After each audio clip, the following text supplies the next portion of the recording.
वर्णिवेशरमणीय दर्शनं मन्दहासरुचिराननाम्बुजं पूजितं सुरनरोत्तमैर्मुदा धर्मनन्दनमहं विचिन्तये। असतो मा खड्गमय तमसो मा ज्योतिर्गमय मृत्युर्मा अमृतं गमय। ओम शांति शांति शांति। अस्मद्गुरु समारंभां नाथयामुनमध्यमां लक्ष्मीवल्लभपर्यन्तां वंदे गुरु परंपरा। આજની જ્ઞાન સભામાં પધારનારા બધા જ ભગવદ્ ભક્તોને વેદાંતાચાર્ય, પુરાણ ઇતિહાસાચાર્ય, એમએ ફિલોસોફી શાસ્ત્રી રાકેશભાઈના હેતપૂર્વક જય સ્વામિનારાયણ.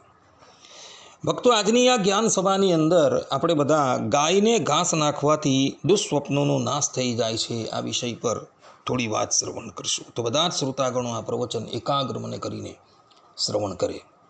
શાસ્ત્રોની અંદર કહ્યું છે કે ગાવ ત્રૈલોક્ય માતરઃ, અર્થાત કે ગાય જે છે એ ત્રિલોકીની માતા છે, કારણ કે એ પોતાના ગવ્ય પદાર્થથી ભૂત પ્રાણી માત્રનું હિત કરનાર છે. ગાયના સમસ્ત અંગની અંદર સમસ્ત દેવતાઓનો તથા તીર્થોનો વાસ છે. એટલે ગાયને ઘાસ નાખવાથી મનુષ્યને અનંત શ્રેયની પ્રાપ્તિ થાય છે તથા એના દુઃસ્વપ્નોનો નાશ થાય છે. જે પણ કોઈક મનુષ્યને હંમેશા ખરાબ સ્વપ્ન આવતા હોય તેણે ગાયને ઘાસ નાખવું. ગાયને ઘાસ નાખવા માત્રથી જ મનુષ્યના દુઃસ્વપ્ન નાશ થઈ જાય છે. મહાભારતના આશ્વમેધિક પર્વ, વૈષ્ણવ ધર્મ પર્વ, અધ્યાય 92માં ભગવાન શ્રી કૃષ્ણએ ગાયને ઘાસ કેવી રીતના નાખવું તેની રીત બતાવેલી છે.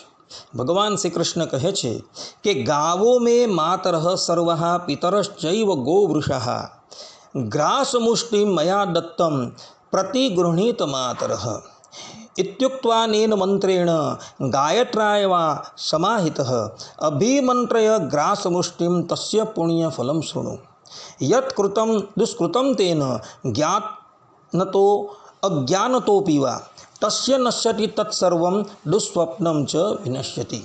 अर्थात गौ माता के सामने घास रखकर इस प्रकार कहना चाहिए, संसार की समस्त गौएं मेरी माताएं और संपूर्ण वृषभ मेरे पिता है.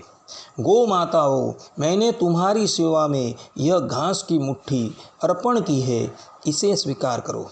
यह मंत्र पढ़कर अथवा गायत्री का उच्चारण करके एकाग्र चित्त से घास को अभिमंत्रित करके गौ को खिला दे.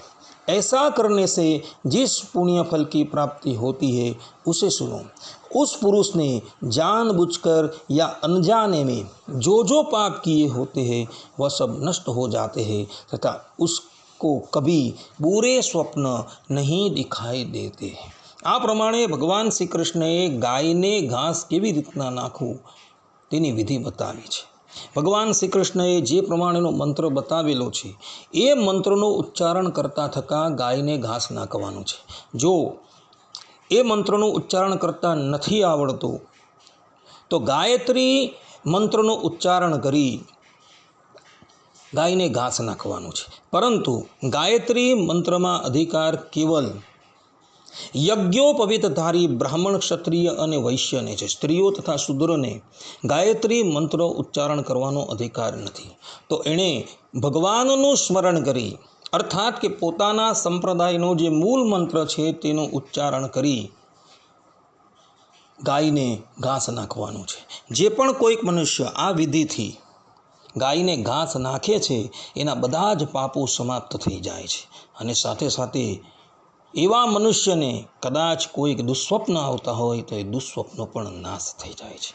માટે ભક્તો, દુઃસ્વપ્ન નાશ કરવાને અર્થે અને પોતાના પાપને પ્રણાશ કરવાને અર્થે ગાયને ઘાસ અવશ્ય નાખજો. આટલું કહીને હું મારા પ્રવચનને અહીં વિરામ આપું છું. સર્વે સંતુ નિરામયઃ, સર્વે સુખીનો ભવંતુ, સર્વે ભદ્રાણિ પશ્યન્તુ, મા કશ્ચિદ દુઃખ ભાગ ભવેત અસ્તુ. જય સ્વામિનારાયણ.